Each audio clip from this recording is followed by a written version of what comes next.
يا زهور الروض يا زهور يا زهور الروض من آلاف الصحاب. طور پر یہ خاوند اور بیوی کا رشتہ یہ تمام رشتوں میں سب سے اہم رشتہ ہے، سب سے بڑا رشتہ ہے، سب سے بنیادی رشتہ ہے۔ پہلا رشتہ جو اللہ تعالیٰ نے اس کائنات میں قائم کیا وہ آدم اور حوا، میاں بیوی کا پہلا رشتہ میاں بیوی کا ہے، اور جنت میں بھی رشتہ میاں بیوی کا ہی رہے گا۔ ہر آدمی اپنی بیوی کے ساتھ، ہر بیوی اپنے خاوند کے ساتھ پوری جنت میں الگ الگ رہیں گے۔ اور ابتدائے رشتہ انسانیت ہوئی ہے خاوند اور بیوی کے ساتھ۔ آدم علیہ السلام کو پہلے پیدا کیا، ایک پیغام دیا کہ کائنات کا نظام مرد کے گرد گھومے گا، عورت کے گرد نہیں۔ مرد الرجال قوامون علی النساء کا مطلب ہے کہ کائناتی نظام اللہ نے مردوں کے سپرد کیا ہے، اس کو چلائیں گے، یہ عورت اس کی معاون بنے گی، مددگار بنے گی۔ اس لیے آدم علیہ السلام کو پہلے وجود بخشا، ان کا پتلا بنایا، وہ پڑا رہا، وہ خشک ہو گیا، پھر اس میں روح ڈالی، پھر ان کو کپڑے پہنائے، پھر ان کو جنت میں ڈالا۔ اللہ نے اسی طرح حوا کا پتلا بھی بنا دینا تھا، ساتھ ہی ایک گارے کی ڈھیری بنا دیتے تو حوا کا پتلا بھی۔ اب خیال فرمائیں کہ اللہ نے عورت کو پہلے دن سے بے پرد نہیں رکھا، پہلے دن سے بے پرد نہیں رکھا۔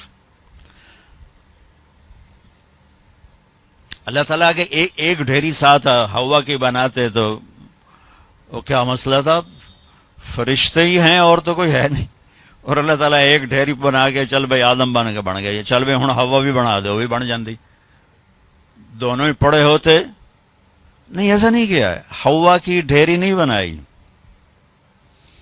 حوا کے پتلے کو بے پرد نہیں رکھا، آدم کو سلایا، آنکھ کھلی تو پہلو میں حوا کو بٹھایا ہوا تھا، پورے لباس، پوری زیب و زینت کے ساتھ۔ تو آدم علیہ السلام کہنے لگے یہ کون ہے؟ کہ یہ تیری بیوی ہے، تیری زندگی کی ساتھی۔ اور عجب بات بتا، جنت جیسی نعمت کے باوجود آدم علیہ السلام جنت میں اداس رہتے تھے۔ ماں جی آئی تو اب بیدا دل لگا، نہیں تو جنت میں بھی اداس رہتے تھے۔ تو اللہ تعالیٰ نے نکاح پڑھایا، تو اللہ تعالیٰ نے کہا آدم بیگم کا مہر ادا کرو۔ تو یہ مہر پہلے دن سے ہے۔ مہر کیا چیز ہے؟ کسی کی بیٹی کی قیمت نہیں، وہ جو مالدار گھرانے کی بچی ہو یا کسی جھوپڑے کی بچی ہو، مہر کسی کی بیٹی کی قیمت نہیں ہوتا۔ تھوڑا رکھو یا ساری دنیا سونا بنا کے مہر بنا دو، ایک بال کی بھی قیمت نہیں۔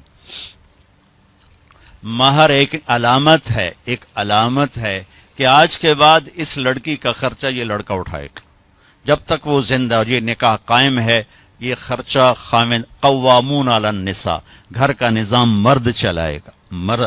عورت گھر میں بیٹھے گی، نسل کو تیار کرے گی، تربیت کرے گی، ایک خوبصورت نسل اگلی نسل کو دے کے دنیا سے جائے گی۔ بہت بڑی جاب ہے ہماری عورت کی۔ تو اللہ نے کہا مہر ادا کرو۔ کہا جی کیا ادا کروں؟ تو کتنا سونا چاندی تھا؟ تو اللہ تعالیٰ کہتا 10 من سونا انہوں چاہ کے دے۔ تو میرے رب نے کہا آدم تیری نسل میں میرے محبوب آنے والے ہیں، ان پر ایک دفعہ درود پڑھ دے، یہ تیری بیگم کا مہر ہے۔ ابھی آپ کا تو تذکرہ ہی کوئی نہیں ہے، سوائے اللہ کے کسی کو نہیں پتا کہ میں کس کو بھیجنے والا ہوں اور کیا کرنے والا ہوں ان کے لیے، لیکن آدم علیہ السلام کو اشارہ کر دیا کہ تیری نسل میں میرا محبوب آئے گا، تو اس پہ ایک دفعہ درود پڑھ با، یہ تیری بیگم کا مہر ہے۔ یہ انسانیت کا پہلا رشتہ ہے۔